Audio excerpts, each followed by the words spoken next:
My name's Andrew Hamilton. I'm the Vice-Chancellor of Oxford University. It is an enormous pleasure to welcome you all to this Oxford Martin School lecture, to see the Sheldonian packed to the rafters for a very distinguished guest. It's an enormous pleasure for us to welcome Elon Musk, who will be talking about the future of energy and transport. This is a lecture in the series of the Oxford Martin School. The Oxford Martin School, as all of you know, is a very dynamic, a very important interdisciplinary research school here in Oxford, focused on many of the challenges of the 21st century, and of course one of them is transport. And so to hear from Elon Musk today very much fits in with the priority of the Martin School. It's my pleasure now to introduce the director of the Martin School, Professor Ian Goldin. Ian has been director since September 2006. He is a South African. You'll hear in a few moments there's a South African Lincoln connection tonight, which we're all very pleased and proud of. Ian came to the Martin School as I said, 6 years ago from the World Bank, where he was vice president, and prior to that he was director of the development policy of the World Bank. So it's a pleasure, Ian, to introduce our speaker this evening.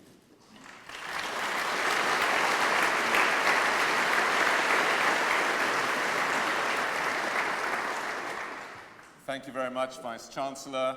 Welcome, Elon.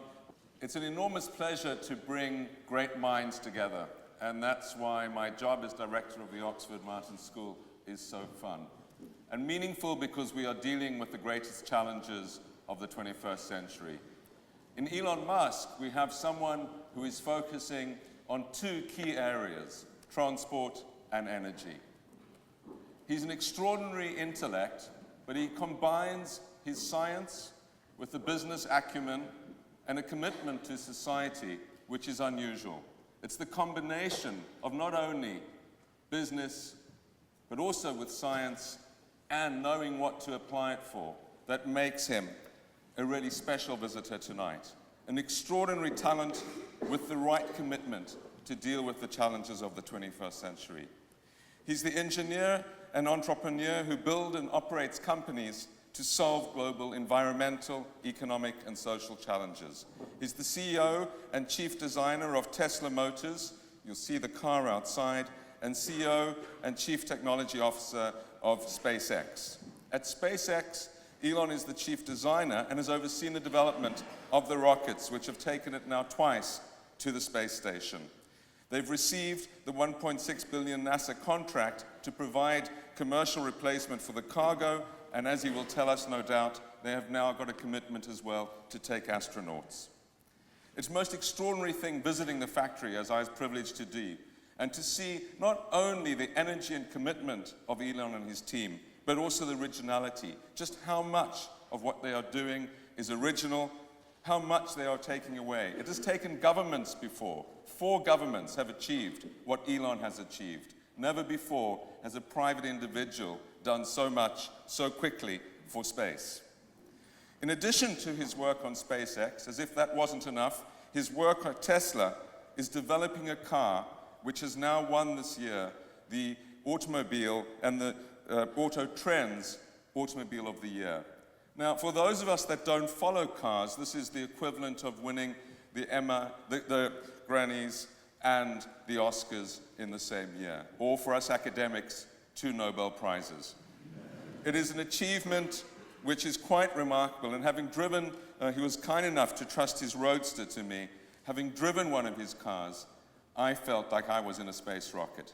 It had this G-force, which I've never before experienced. This car, I believe, will revolutionize transport because it will enable people to see that you can do things without carbon, which were unimaginable before. In addition to this, he started and runs SolarCity, which is developing and now the biggest producer of solar power systems in the US.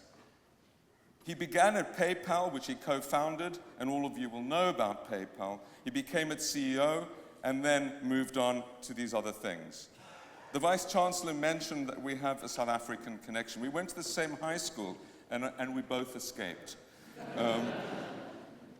He went from there to do his degrees at Pennsylvania and at Wharton, and in many ways has moved on from that. But the work that he was doing, including on supercapacitors, has continued to drive a lot of what he does today. It is this incredible combination of vision, bravery, and ability which has had him likened by many to a 21st century version of what Brunel was in the 19th century and Henry Ford in the 20th century. I have no doubt that he will benefit us in ways that we still do not imagine. He exemplifies the ambition of the Oxford Martin School and its interest in solving the problems of the 21st century, and it's a huge pleasure to invite him to address us.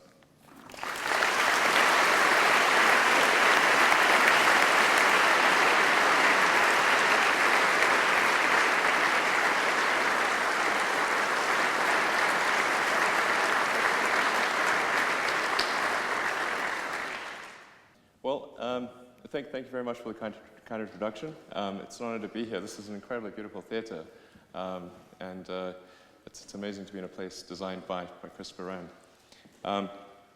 And speaking of Brunel, actually, I'm a big fan of Brunel, and I have 5 boys, and I really wanted to name one of them Brunel, or Eisenbart. I like them. No luck. Hopefully, one in the future. So I guess I'll just tell you the kind of the story of kind of how I came to be here, or the various things that I did, and maybe why I did them, and hopefully that's a bit helpful. And then we're going to have quite a long question and answer session. So I look forward to feel free to ask me any question, no matter how provocative or challenge what we're doing. I'm actually always interested in negative feedback, actually. So the way I started out was I did start out in South Africa. Went to Pretoria Boys High, and then left actually by myself initially to go to Canada, and then the US to college. And graduating from undergrad, I had to sort of make a decision, and one path would have sort of led to Wall Street and I guess quite a big salary, and then the other was to do grad studies and try to figure out a technical problem. And I didn't much like the first one, so I decided to go out to Silicon Valley and go to Stanford and try to work on ultracapacitors for use in electric vehicles. And I do actually think there's potential for a significant breakthrough in that area, and actually to have an energy storage mechanism that's better than batteries. It's not necessary for transport to go electric, but I think it is. It's something that would accelerate that. So I was sort of about to get into grad studies, and then the internet. It was clear that the internet was going to be something that would be very important to the future. So I thought, well, I could either sort of spend 5 years in a graduate program and discover that the answer is that there is no way to make a capacitor work, and perhaps get some nice papers published and that kind of thing, but that would be the most unfortunate situation, I thought, because you can come to one of the possible things is to determine that success is not one of the possible outcomes. I couldn't actually bracket the uncertainty on that. So I thought I can either do that, or I can work on building elements of the internet. And this was in '95, so nobody had actually made any money on the internet. So but I thought the internet would be something that would fundamentally change the nature of humanity, where it was like humanity gaining a nervous system, where all of a sudden any part of humanity would know what the collective would have access to the collective knowledge, and that's true. It's really quite a remarkable transformation. In the past, you'd have to, and if you wanted access to a lot of information, you had to be near a big library or something, like the Great Bodleian Library nearby, and but that'd be the only way to gain access to information.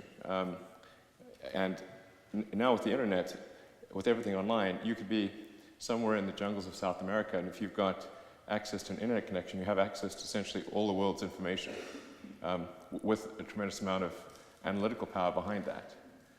So I think it literally has gone from a situation where people would communicate almost like via osmosis.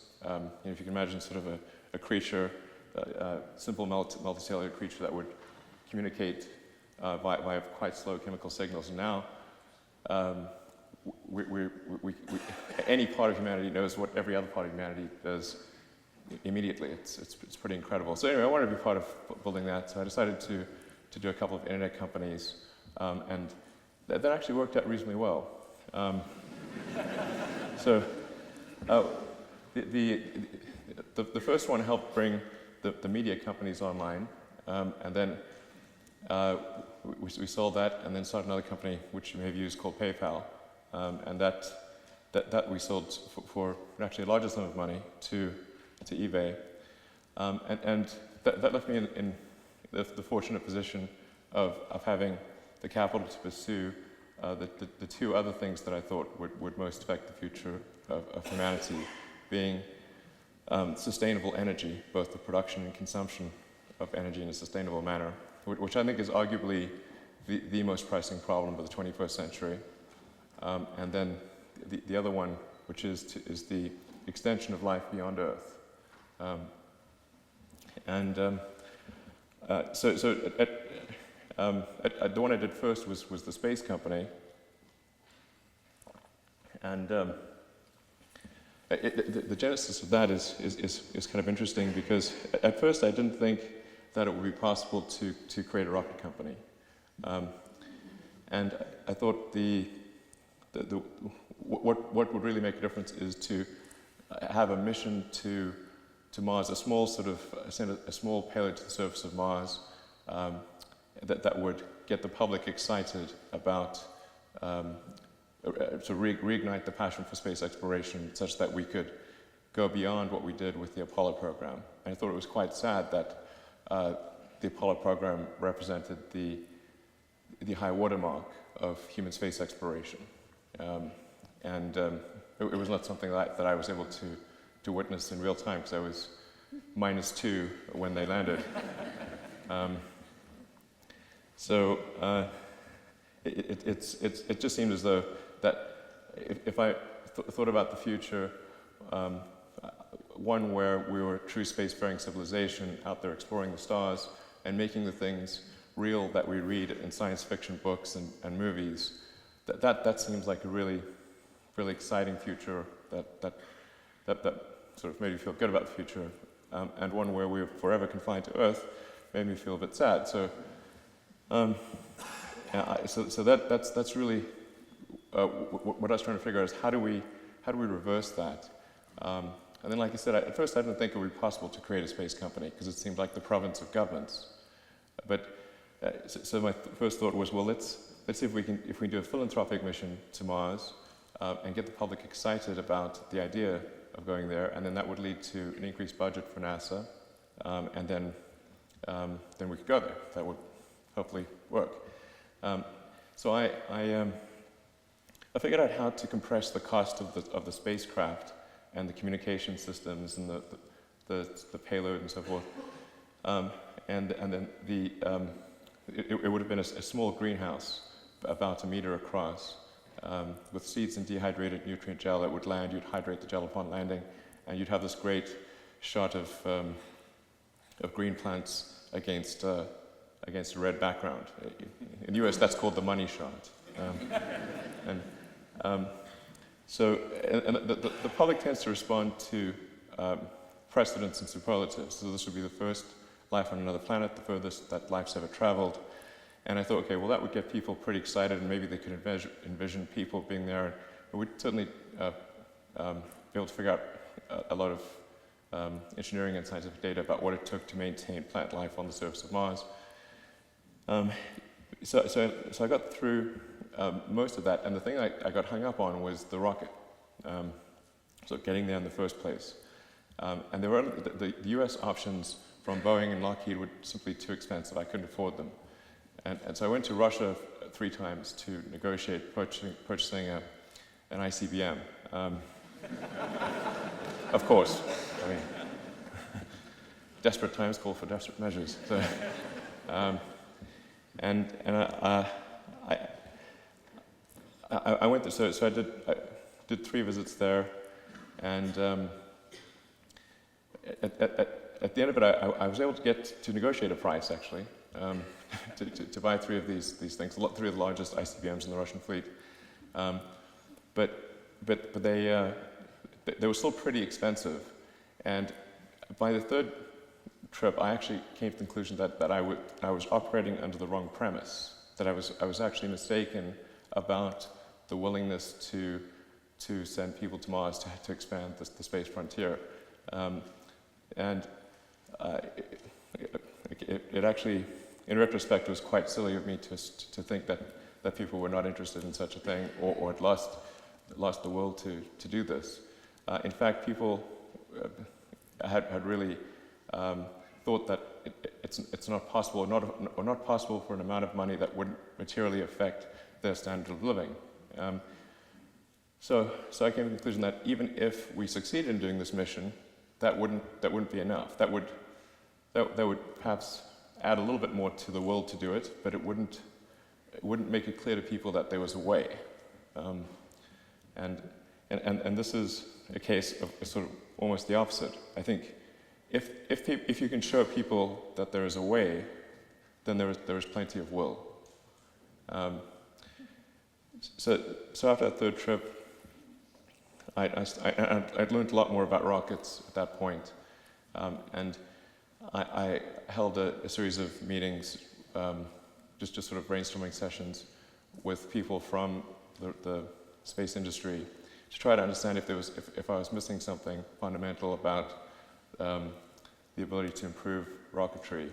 And this is where I think it's helpful to use the approach, the analytical approach in physics, which is to try to boil things down to first principles and reason from there, as opposed to reasoning by analogy.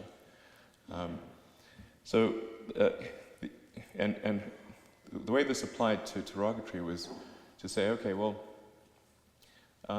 what are the materials that go into a rocket? How much does each material constituent weigh? What's the cost of that raw material? And that's going to set some floor as to the cost of the rocket. And that actually turns out to be a relatively small number. Certainly well under 5% of the cost of a rocket, and in some cases closer to 1 or 2%. And so I call it sort of maybe the magic wand number. So if you had a pile of the raw material, piles of raw materials on the floor, and you could just wave a magic wand and rearrange them, then that would be the best case scenario for a rocket. And so I was able to see, okay, well, there's clearly a great deal of room for improvement, even if you consider rockets to be expendable. And so I think that's what I mean by sort of thinking about things from a first principle standpoint. If on the other hand, I sort of analyzed it by analogy and said, okay, well, analogy would be, well, what are all other rocket companies, what do their rockets cost? What historically have other rockets cost? And that would be sort of an analogy thing, but it really doesn't illustrate what the true potential is.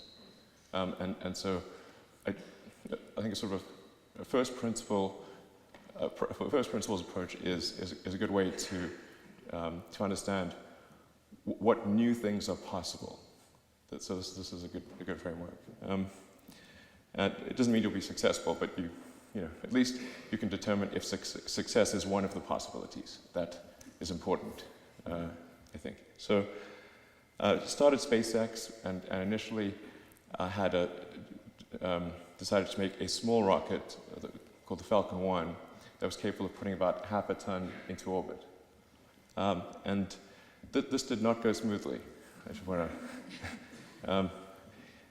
and it was quite difficult to attract the key technical talent, and of course I was quite ignorant of many things, made lots of mistakes along the way. And the first 3 flights of the Falcon 1 failed, or rather, they certainly didn't get to orbit. The second and third flights arguably got to space, but they did not reach full orbital velocity. And then fortunately, the fourth flight worked. And if it hadn't, SpaceX wouldn't be around, because I'd basically run out of money. So that was a bit of a nail biter. And thank goodness. And in fact, this all happened in 2008. So yeah, there was really no ability to raise outside money in a meaningful way in 2008 because of the financial crisis. So you can imagine trying to go to raise money, saying, well, yes, we just had 4 failures and the world is in financial ruin, but would you like to give us some money? That would be a definite no.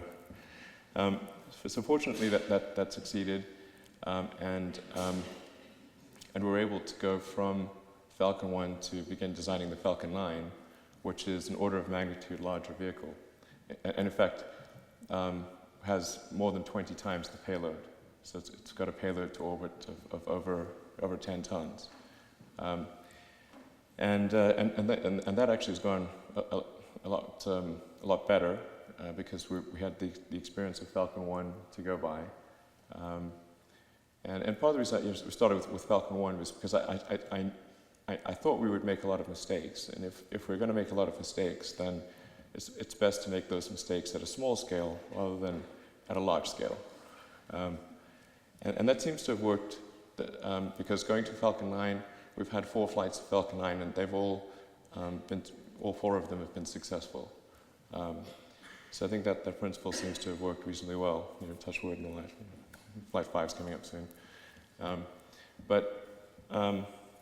And then we also developed the Dragon spacecraft because somewhat opportunistically, NASA announced that they were going to retire the space shuttle, and they didn't have the budget to develop a cargo transport capability to the space station via the normal large government way, and so they put it out to bid to commercial industry for the first time in NASA history. It was quite a big step, and we were lucky enough to win one of those contracts, and then the other company wasn't able to execute, and so they got cut, and so we ended up being the primary means of transporting cargo to and from the space station. So we just did the first 2 missions, the first 2 space station resupply missions this year, and thankfully both of those worked. And then going from there, NASA then said, well, what about astronaut transport? And so they put out a big competition and awarded 2 contracts for astronaut transport, one of which went to Boeing. They got a slightly larger contract, and then one to us. And so hopefully in about 3 years, we will have Dragon version 2 and the next generation Falcon 9 rockets transporting astronauts to and from the space station. Then we've got Falcon Heavy, which is about 3 times the capability of Falcon 9, and that will hopefully launch in about a year or 2. That'll actually be the most powerful rocket in the world by a factor of 2. So we're making sort of steady progress. The Falcon Heavy, to put that into perspective, has about 60% of the capability of the Saturn V moon rocket. So if you were to combine 2 flights of Falcon Heavy with orbital rendezvous and docking, you could actually send people back to the surface of the moon. So I think now we're really sort of talking about advancing the frontier, which I think is quite important. And then the really major breakthrough that's needed in rocketry, the pivotal one, which we're aspiring to make, is to have a fully and rapidly reusable rocket. This has not been achieved before. The space shuttle was an attempt to achieve that, but it was not a successful attempt, unfortunately. The main tank of the space shuttle was thrown away every time, which was also the primary ascent aeroframe. And even the parts that were reusable were so difficult to reuse for the space shuttle that it ended up costing 4 times more than an expendable rocket of equivalent payload capability. It was the right goal, but didn't hit the target. And I think this is actually incredibly important. I think it may not be completely intuitive, but I think perhaps if one refers to other modes of transport, it makes more sense. Because all other modes of transport are fully and rapidly reusable. And that applies to a bicycle, a horse, plane, ships. In fact, in sort of normal life, it would be quite silly to discard your horse after every ride, or dump the plane after you flew it. The cost of a 747 is about $300 million, and you'd need 2 of those to do a round trip from Los Angeles to London. But I don't think anyone has paid $500 million to do that. So, and nor would one want to. I mean, there'd be a lot of travel by boat and train and that sort of thing if that was the true cost. So it's extremely important in rocketry to achieve full and rapid reusability. This is not an easy thing to do because of Earth's gravity well and just the basic physics of things. So there have been many attempts to create a reusable rocket, but they've generally, they've all sort of been cancelled along the way once people realized that they would not succeed. In fact, usually they got cancelled quite some time after it was obvious they wouldn't succeed. But the essence of the problem is that if you design an expendable rocket and do quite a good job of it, you'll get 2 to 3% of your liftoff mass to orbit. Then if you say, well, how much mass is needed to return that rocket and be able to fly it again quickly? Well, about 2 to 3%. So you can basically get nothing to orbit, is the way it's been in the past. So in order to do something useful, what you have to figure out is how do you get a much larger percentage to orbit, let's say ideally on the order of 4% of your liftoff mass to orbit in an expendable configuration, and then compress the reusable elements down to about 2%, so you have a net payload to orbit of 2%, and then you could really have something that's quite useful. And the cost of the propellant is only about, let's say, 0.3% of the cost of the vehicle. If you take Falcon 9, for example, which uses quite expensive fuel, relatively speaking. I think there are lower cost options. The cost of refueling or reloading propellant on Falcon 9 is about $200,000, and the cost of the rocket is $60 million. So it's just like a plane. I mean, it's just, if you were to refuel a plane, not very expensive. If you want to buy a new plane, very expensive. At this point, I'm really reasonably confident that it can be done, and now it's a question of executing to make that design work and seeing if there are any gotchas. And there'll probably be a few craters along the way, so I'm not expecting this to be a smooth journey. As long as the rocket doesn't land on anyone, it'll be fine. So that's really what SpaceX is focused on right now, is kind of scaling up the size of the rockets and trying to achieve this full and rapid reusability. So if you're curious, you can just, we're fairly public about things, and you can just follow it on the SpaceX website. So that's what we're doing on the SpaceX side. Then in parallel, we've got Tesla, which is developing electric vehicles, and so sort of a whole separate storyline. And tell me if I'm going on too long, and stop me at any point. Feel free to leave if it's getting boring. I don't want to be offended. With Tesla, the goal is to try to create electric vehicles that are more compelling than gasoline vehicles as a product. I mean, the fundamental issue we have in energy and transport is the tragedy of the commons. You know, we've got the CO2 capacity of the oceans and atmosphere that is unpriced, or mostly unpriced. And so it's almost like we're sort of dumping garbage in the atmosphere, and nobody's paying for garbage collection. So it's a most unfortunate situation, because there are quite significant vested interests in oil, gas, and coal with enormous amounts of money. It's quite a difficult battle to fight, and you can't expect them to simply roll over and commit suicide or something. They will fight it hard, and they have been. And so, unfortunately, it requires fighting hard back and creating products in the absence of there being a tax on CO2, creating products that don't rely on the relative economics of using hydrocarbon fuels versus electric cars. And so that was our goal from Tesla from the beginning. And I'm really I'm excited to see that we've achieved that goal actually with the Model S, which was, as was mentioned, the Model S was recently awarded top honors by. It was awarded sort of Car of the Year and Automobile of the Year, and that was against a very difficult field of gasoline cars.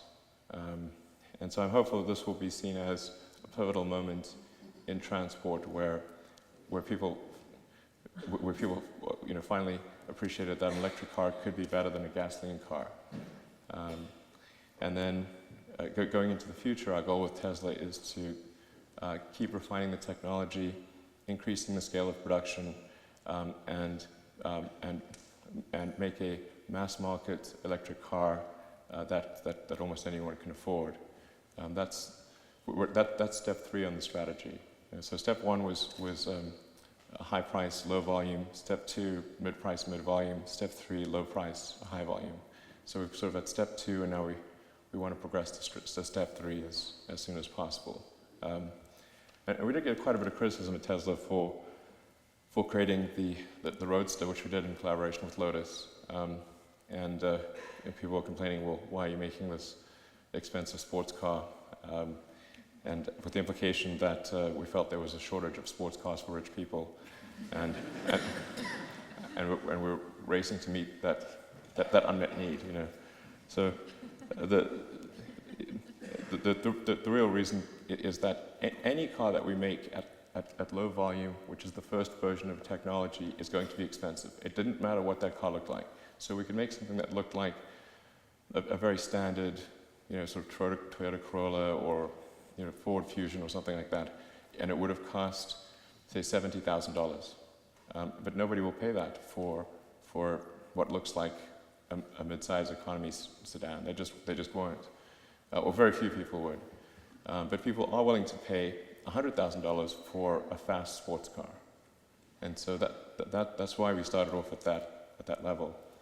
And then with another big design iteration and an increase in volume, so we had economies of scale, we were able to create the Model S. And then with another order of magnitude increase in volume and another big design revision, that's what will allow us to cut the price in half again. And then Tesla also supplies powertrains to Mercedes and Toyota, and perhaps will do that for other car companies in an effort to help them accelerate a transition to electric vehicles.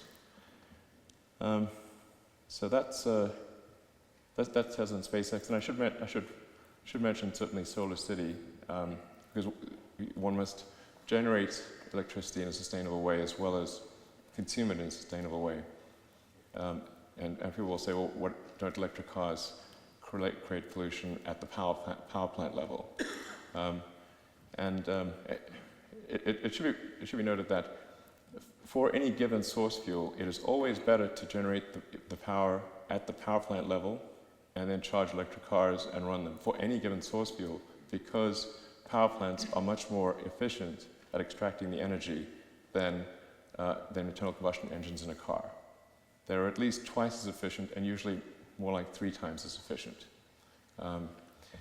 So for any given source fuel, it's always, even if the whole world were always going to be powered by hydrocarbons, it would still make sense to do electric cars. But of course, we must find a sustainable means of generating energy as well. And I think that the most likely, or the main candidate for energy generation is actually solar. I think the physics of this is actually rather obvious. Because the Earth is actually almost entirely solar powered today as it is. It would be a frozen ice wall at, 3 or 4 Kelvin if it weren't for the sun.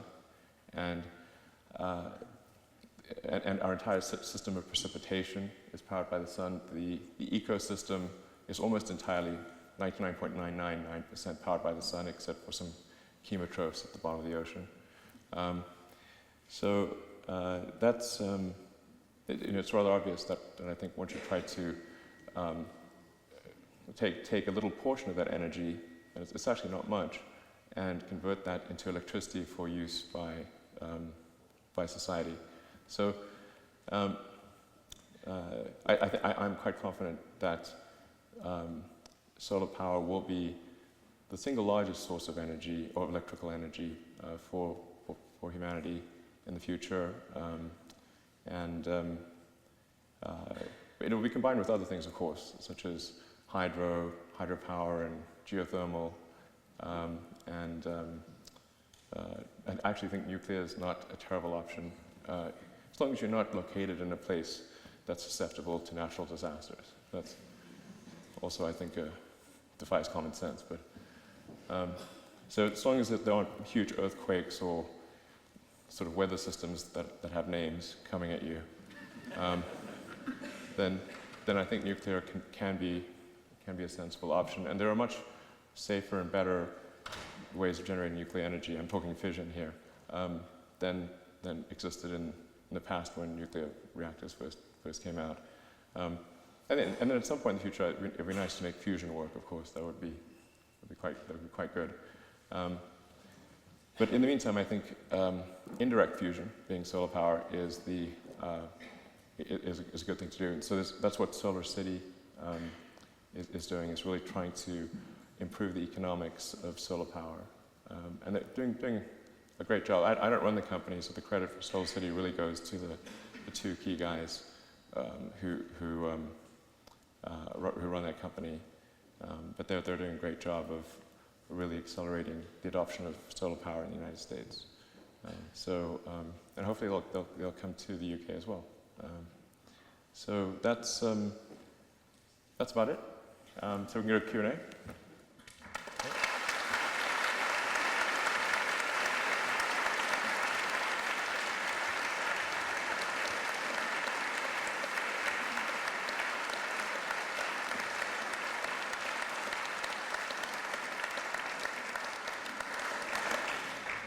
Thank you so much, Elon, for that. You make it sound so easy.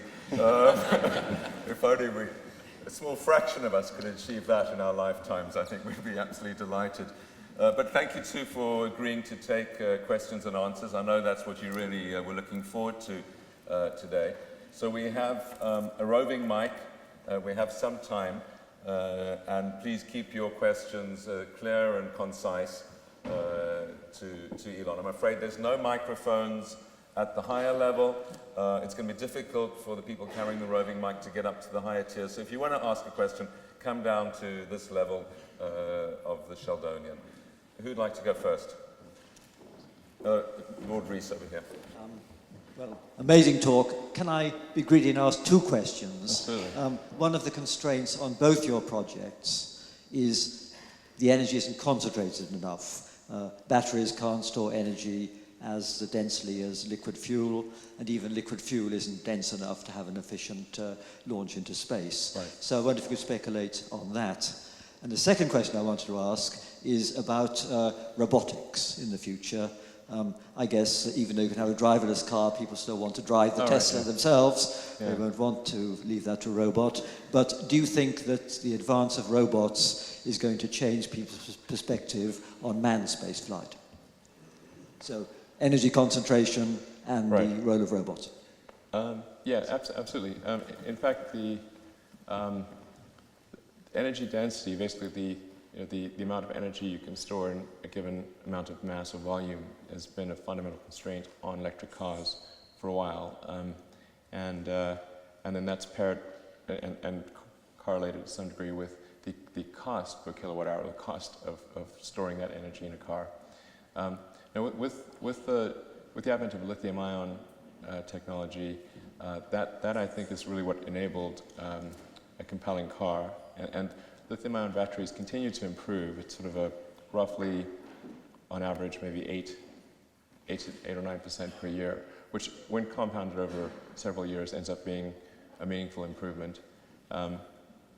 And as I mentioned in my talk, I think even if there was no improvement in no fundamental improvement beyond lithium-ion batteries, I think we could still take all terrestrial, all ground transportation could go electric. We do need a further breakthrough for aircraft where the energy density requirements are at least 2 to 3 times more significant.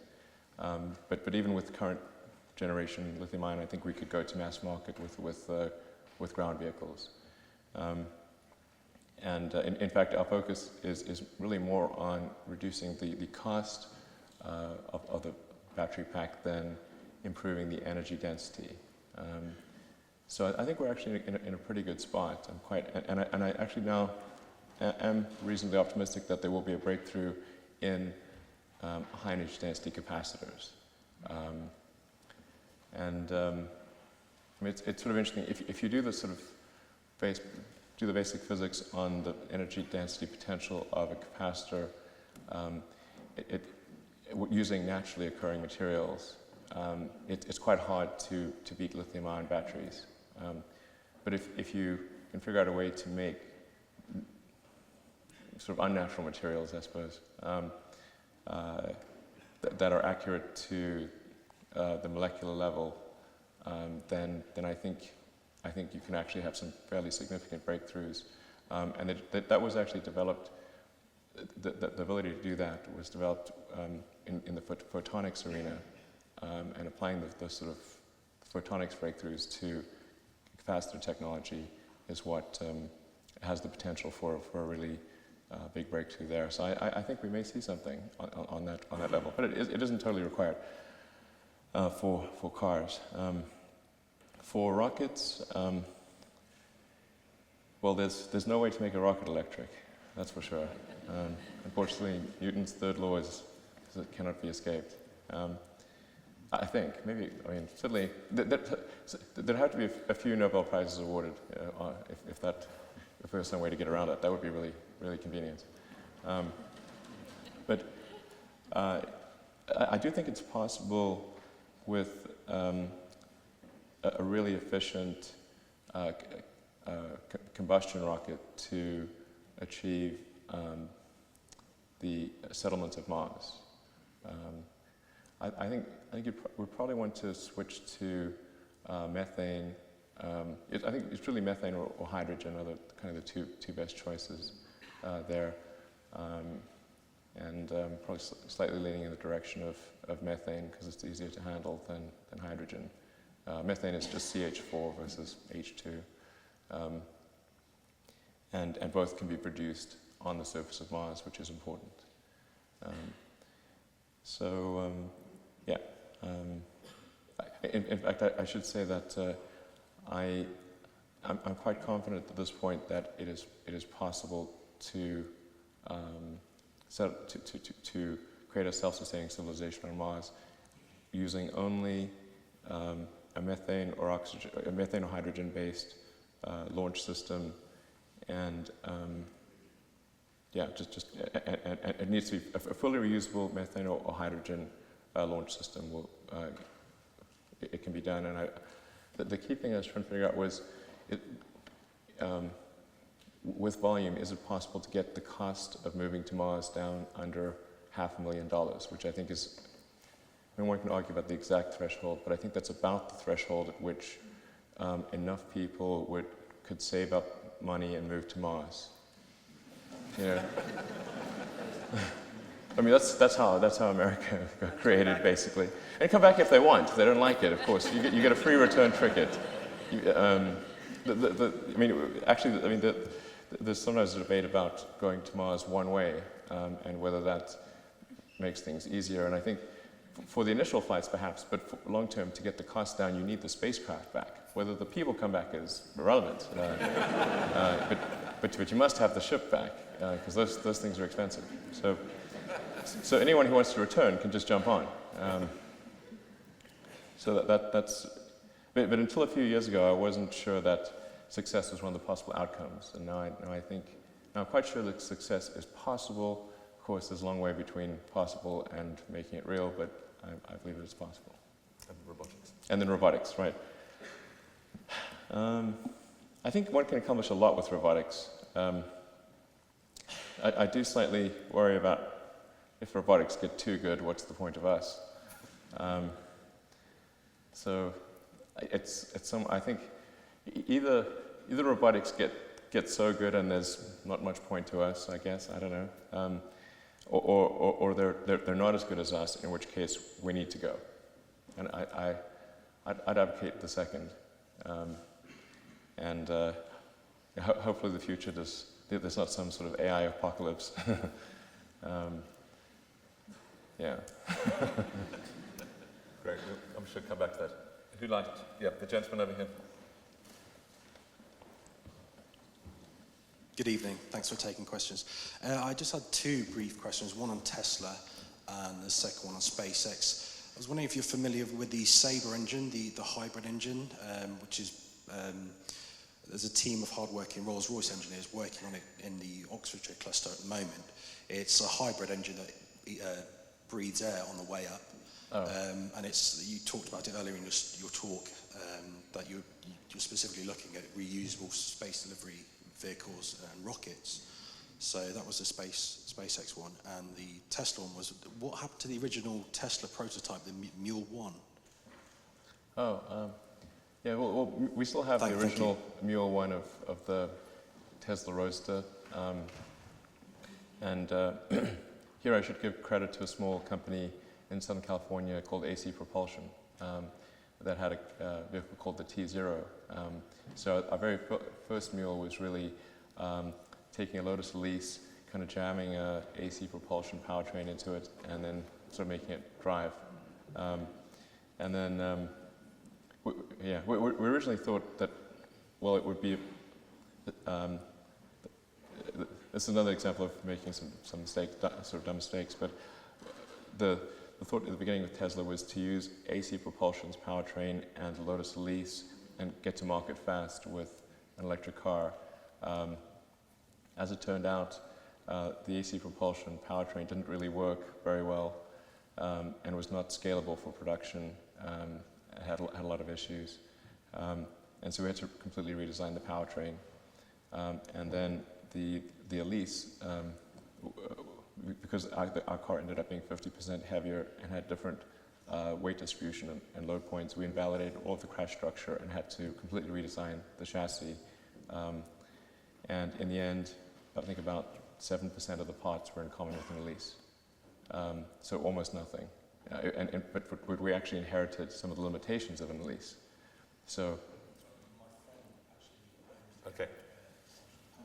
Okay, so and then, but there's a long-winded answer. I'll try to be less long-winded in my answers. But so with respect to air-breathing hybrid stages, I have not seen how the physics of that makes sense.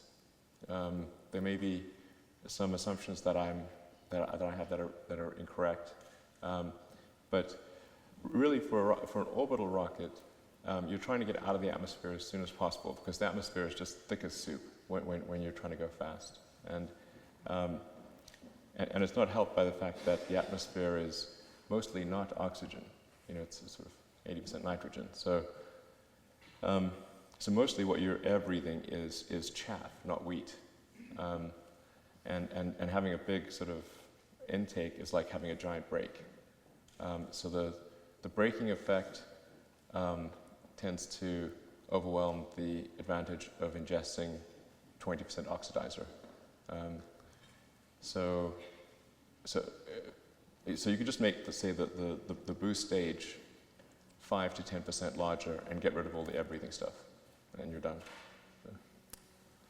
Thanks, Elon.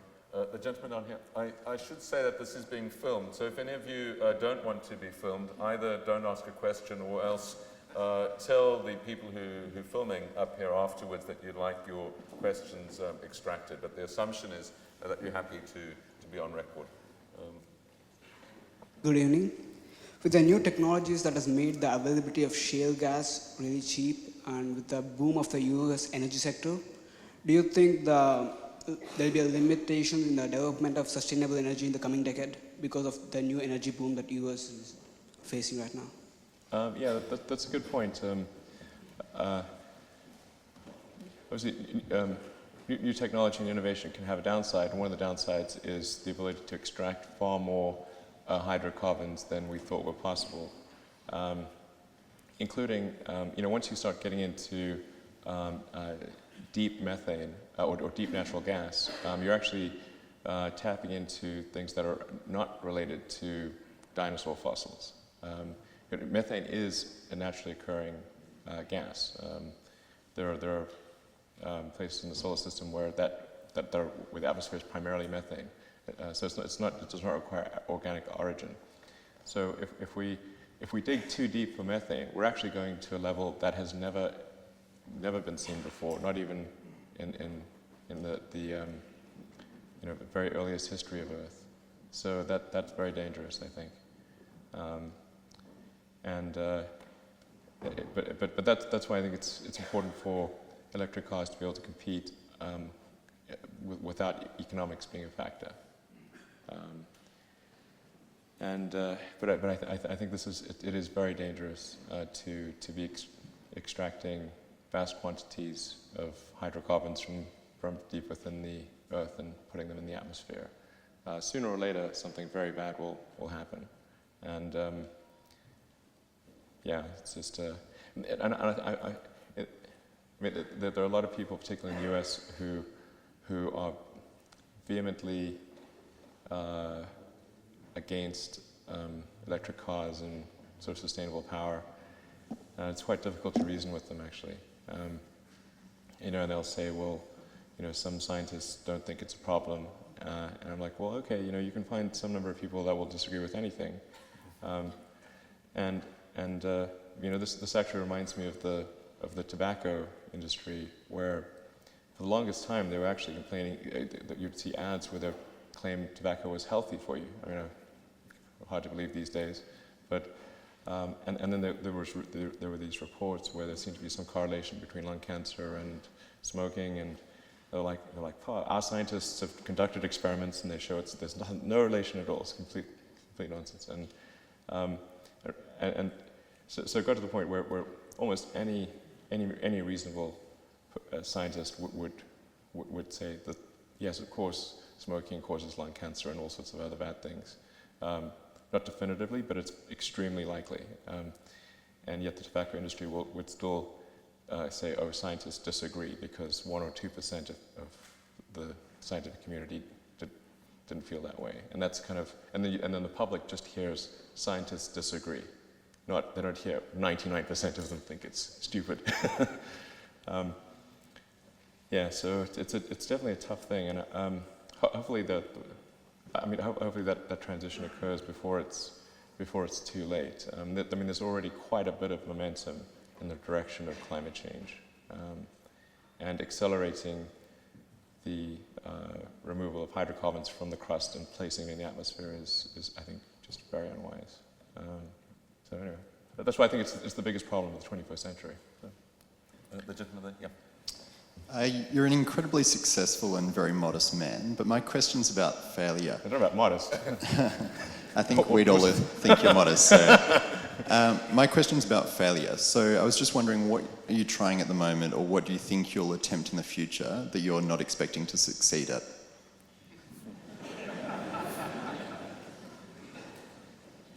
Well, I think I'm going to stay on electric cars and rockets for a while, yeah, it was actually never never my intent to run Tesla. I kind of, because running two companies is quite a burden, actually. It's sometimes I run into people who think, oh, if you're CEO of the company, then they sort of imagine themselves, if they were CEO of the company, they would grant themselves lots of vacation and do lots of fun things. And it's like, that doesn't quite work that way. What you actually get is a distillation of the worst things going on in the company. It's like, anyway, so the idea of taking on something more is very frightening. But I mean, possibly at some point in the future, certainly not the near term, there are. I think there's an opportunity to create an electric jet, essentially, and I do think one could create an electric jet that is really exciting. Something that would be supersonic, vertical takeoff and landing, pure electric, and just a big leap forward. I think that's a distinct. I'm quite confident it's doable, provided that there's a rough doubling of the energy density in batteries or capacitors. So, basically around the 500 watt-hours per kilogram level is where it starts to make sense. And then there's, I do think there's the possibility of kind of a fifth mode of transport, which I've talked about, kind of mentioned tangentially, which is like I call kind of the hyperloop,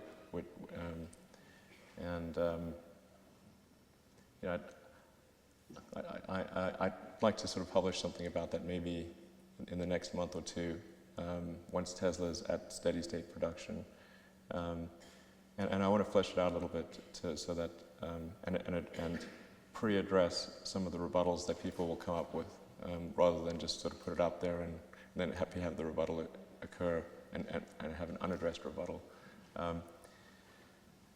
But I guess a way to think of it is it's like a cross between a Concorde and a railgun. All right, well, we look forward to hearing about the gentleman with the blue shirt at the door. Then we'll come this side. Hi, thanks for a great talk. At the risk of asking for trade secrets, I was just wondering, having built the Falcon rockets, what was the final conclusion of your analysis as to why your rockets were so much less expensive than government projects? Well, there's not a. The full answer is quite complicated, and requires at least some understanding of how rockets work. And but if you divide a rocket into the cost of the engines, the airframe, the electronics, and then the launch operation itself, those are the marginal cost drivers. And then there's the fixed cost of the company, which is which you divide over the number of launches that take place. But just looking at the marginal cost drivers, it means you have to make a significant advancement in engines, significant airframe, electronics, and launch operation.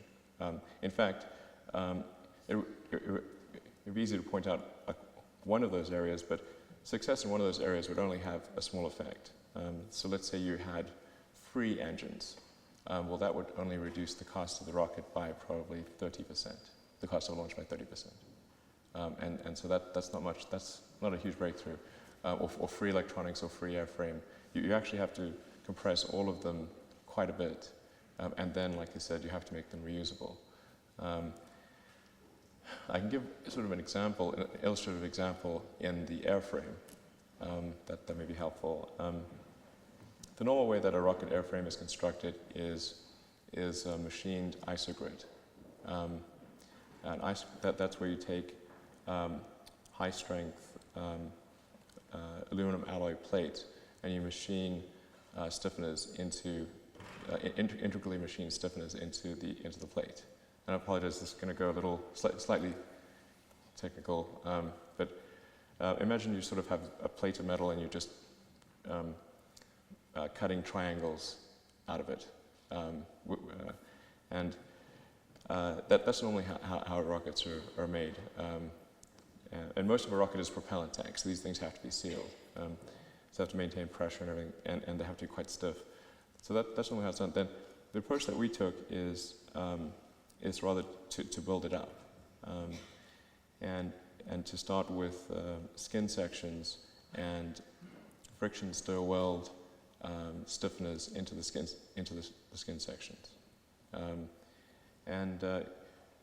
This is a big improvement, because if you machine away the material, you're left with maybe 5% of the original material. So you have a 20 to 1 roughly wastage of material, plus a lot of machining time, and it's very expensive. If you can roll sheet and stir weld the stiffeners in, then your material wastage can be 5%. So it's the inverse, essentially, where instead of having a 20 to 1 ratio, you've got maybe a 1.1 ratio. It's instead of having 95% wastage, it's 5% wastage. It's a huge improvement. And then you can actually improve the mass fraction too, because if you have stir welded stiffeners, you can increase the profile and geometry and improve the geometry of the stiffeners.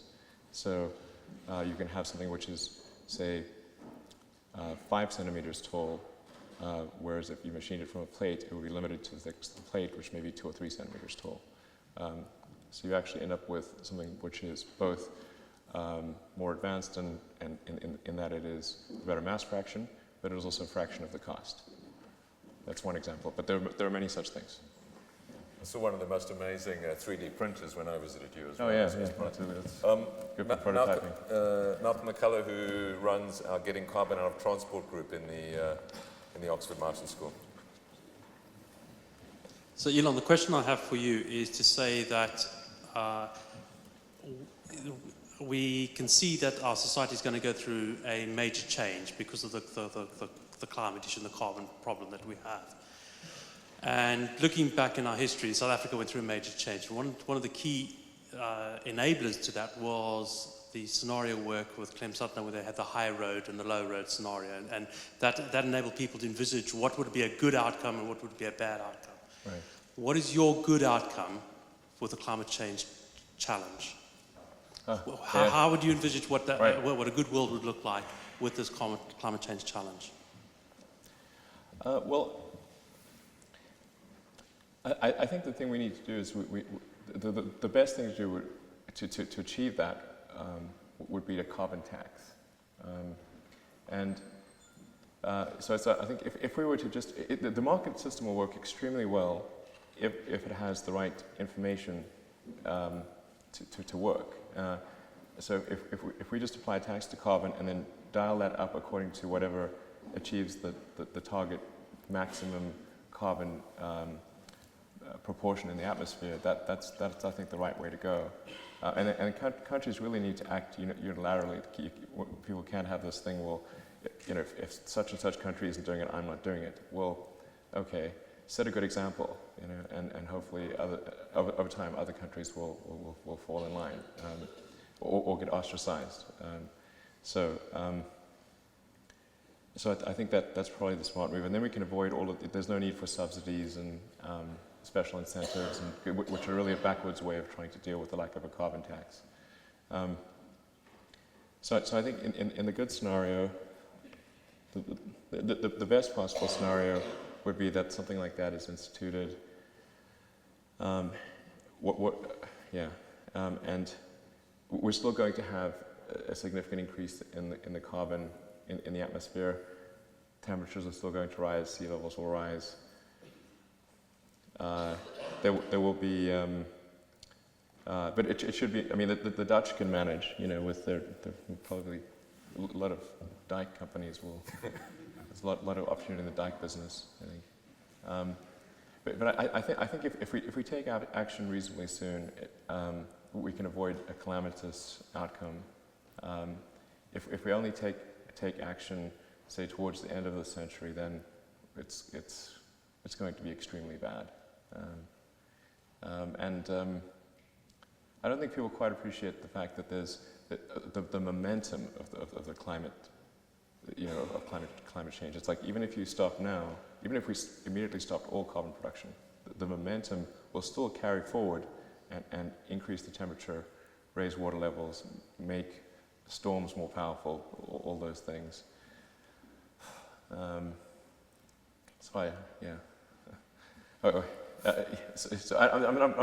trying to, like, what's the good outcome? Good outcome is we do carbon tax, we minimize carbon production, we move to sustainable transportation, energy production, which, like I said, is going to be sort of solar, wind, geothermal, hydro, and some nuclear. I think we have to sort of accept that nuclear is a good option in certain places, and I actually think that the most likely outcome is a good one, or a reasonably good one where there's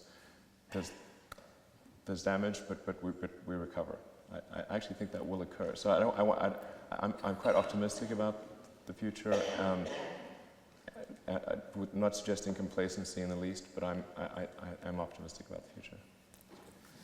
I'm trying to find a woman. The lady at the back there. Hi. Please excuse the pessimism of this question, but could we expend so much energy running around on the surface of the planet that we don't have enough to eventually get off it to another planet if we wanted to? And if so, how long might we have to that point? I actually think as long as the sun is shining, we'll be fine. That's going to, if humanity had to get all of its energy from the sun, it could do so. It's really a truly astounding amount of energy that comes at us from the sun. I mean, it's interesting that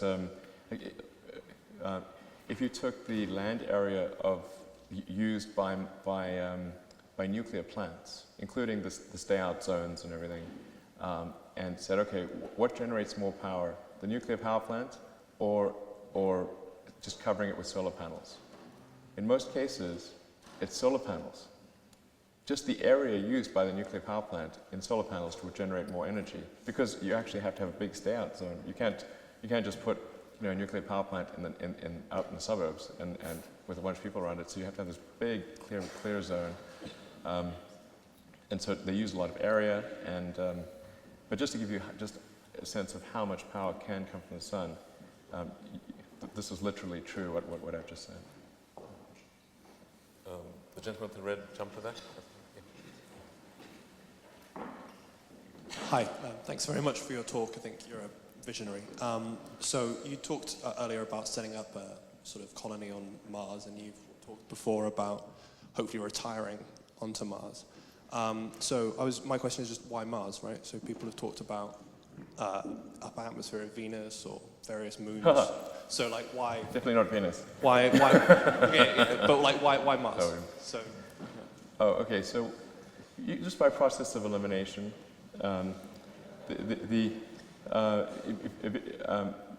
Mercury is obviously way too close to the sun. You definitely get. I mean, there's maybe some narrow habitable zone on the backside of Mercury, but I think one's sort of asking for trouble on that one. And then Venus,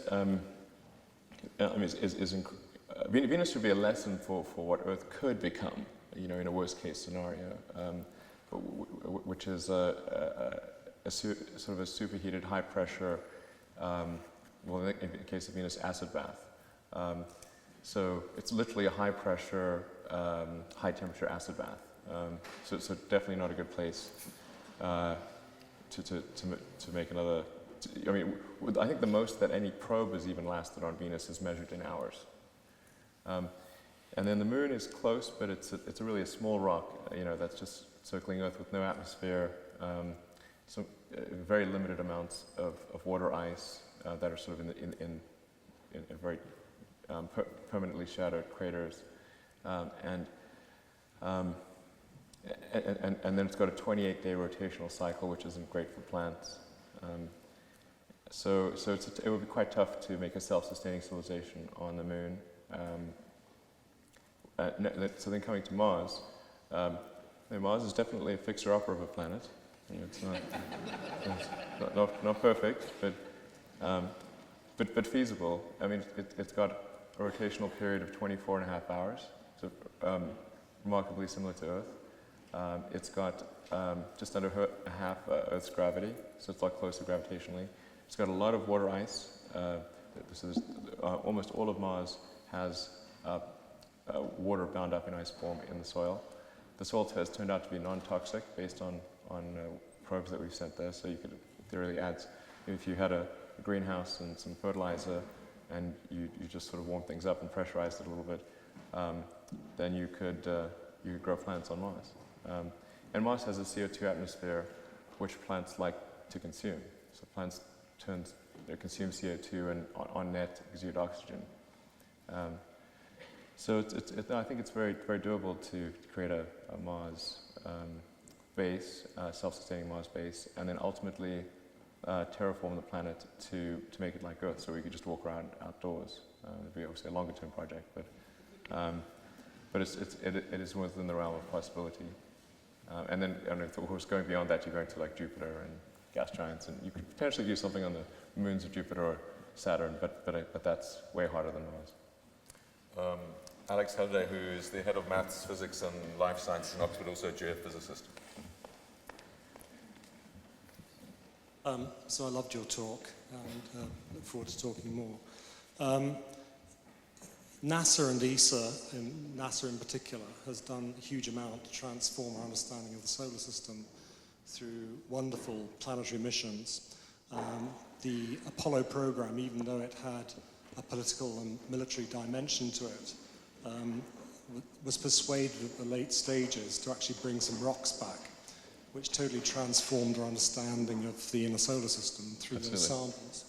So the way things are going with you, can you tell us how you envision private space exploration taking over from major space agencies and JPL and organizations like this in the future?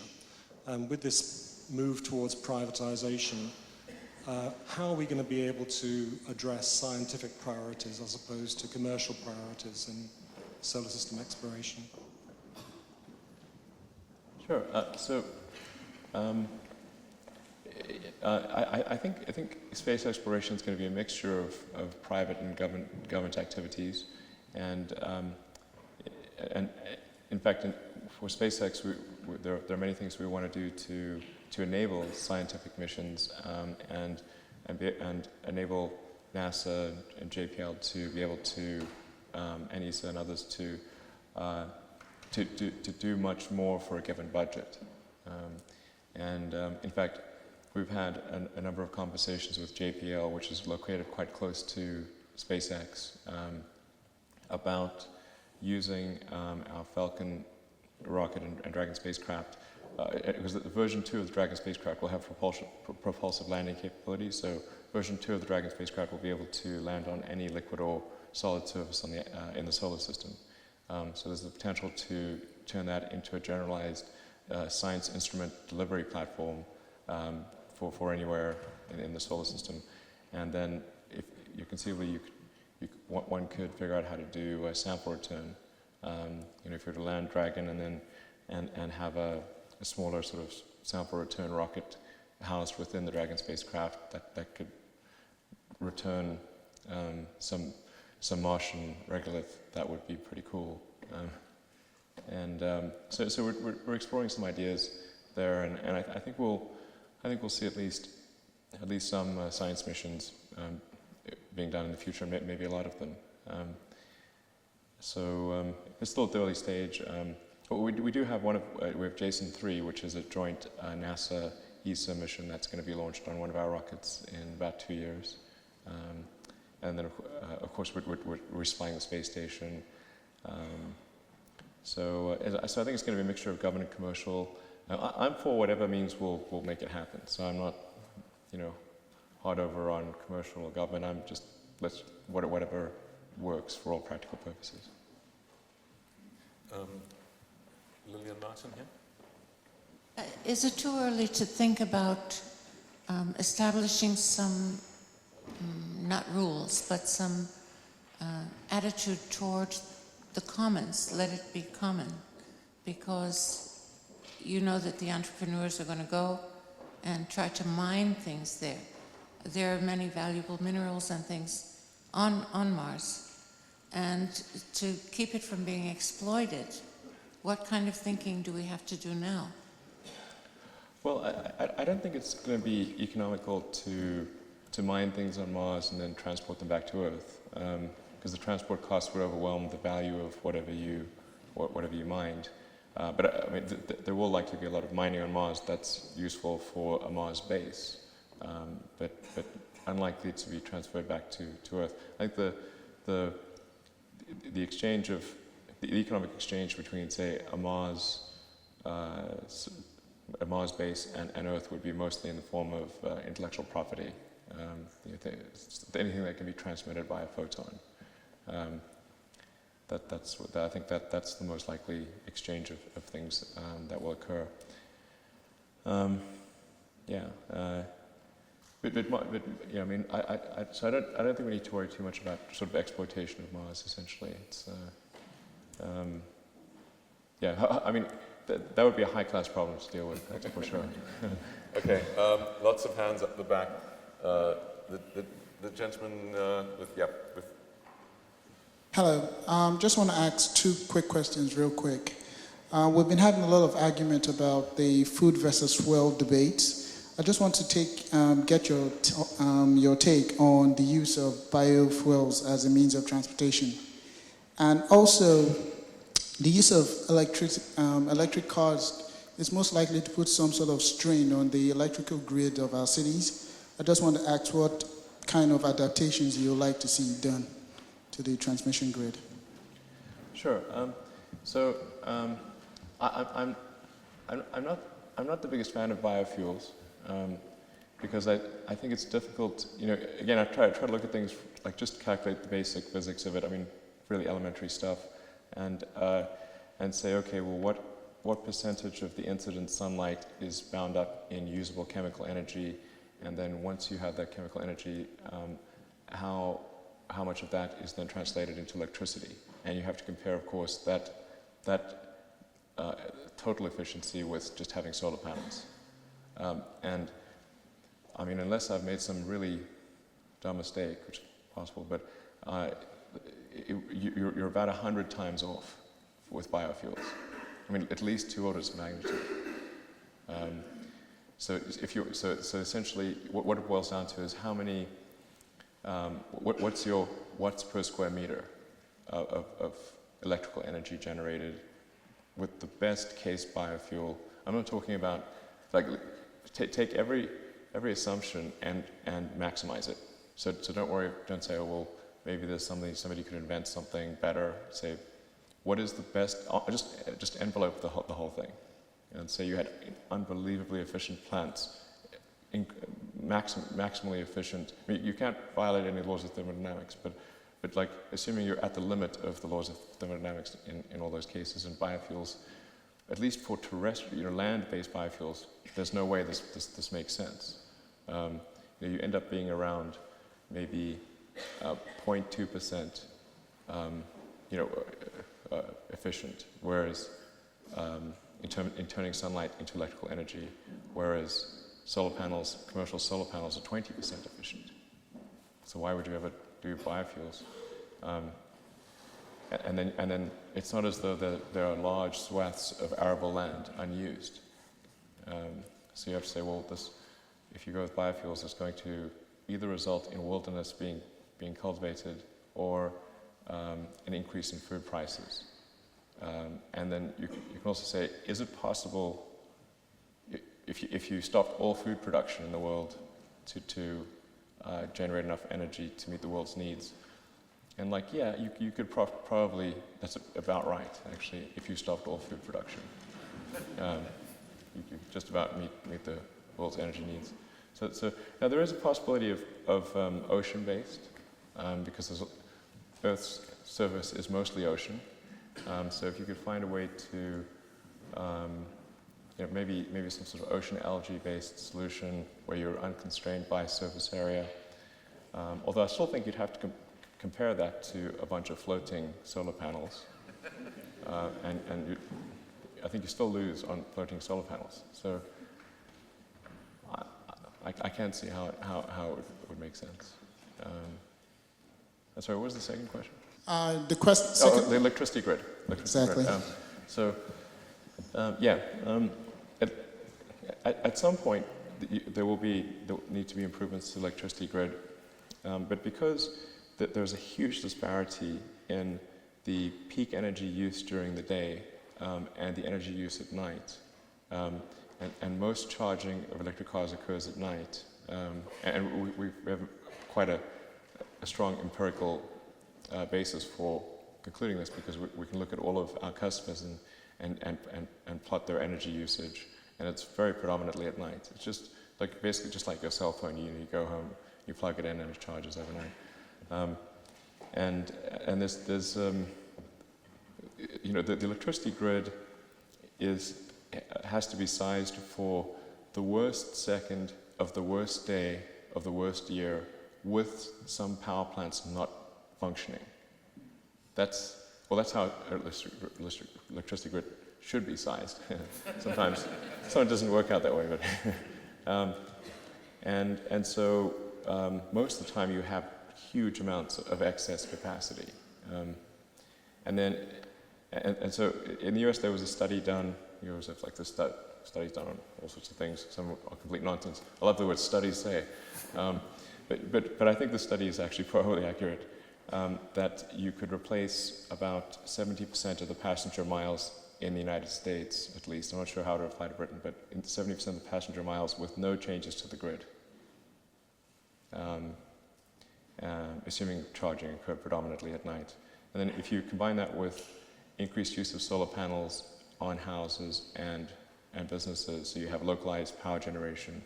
And the nice thing about solar power is it tends to match energy usage, because you're just generating power during the day and that's when you tend to use the most power. And particularly on summer days where you have air conditioning running. And air conditioning is a huge consumer of electricity. And you generally only need it when it's warm and sunny. So that's when you need it most. So I think we're okay on the grid front, at least for the near future. It's only going to become a problem once, let's say, electric vehicles are at least approaching 10% or 20% of the vehicles on the road. And then I think we'll be able to address the problem on a fairly localized basis. I'm afraid that's all we have time for. I know many of you have your hands up. We will be running a blog, and we'll try and encourage Elon to engage when he has a second in his time as well. And clearly, lots of different things happening in the Oxford Martin School around this that we'd like to engage you all in as well. I'm going to ask the Vice-Chancellor to make some concluding comments. Ladies and gentlemen, it's worth remembering that the great breakthroughs in exploration of the world in past centuries came from this combination that's been touched upon in the question time of government sponsorship but private genius and drive. And it was pioneers that discovered the Indies, that crossed the Atlantic, that explored the western extremes of Canada and the United States. And I think you'll agree with me today that we have heard this evening a true pioneer. And as we imagine the possibilities of space exploration, we've heard tonight some of the possible solutions that might take us there. Like Ian Goldin, I had the great pleasure to visit Elon at SpaceX in Los Angeles. It's hard to describe the scale of the ambition, the scale of the enterprise as the rockets are being built. You see not only a real focus and dedication on solving practical problems in this vast, many football field size factory, not only rockets being built, but also soaring ambition in the new designs, the carrying of astronauts, as we've heard, trying to turn the rockets into reusable vehicles. And I think today we've really had an insight into the way Elon's mind works, and I think it's given us all an object lesson in innovation, and you know, don't limit your ambitions. Go back to first principles. Be ready to make lots of mistakes, but not so many that you run out of money. Right. Exactly. And perhaps the last and most important of all, don't buy ICBMs from the Russians. Right. Ladies and gentlemen, it's been a fascinating lecture, a fascinating question and answer session. Let me thank all of you for participating in it so wonderfully, but most importantly, would you join me in thanking Elon Musk for coming to Oxford, for visiting us, and for giving us such a wonderful exposition this evening.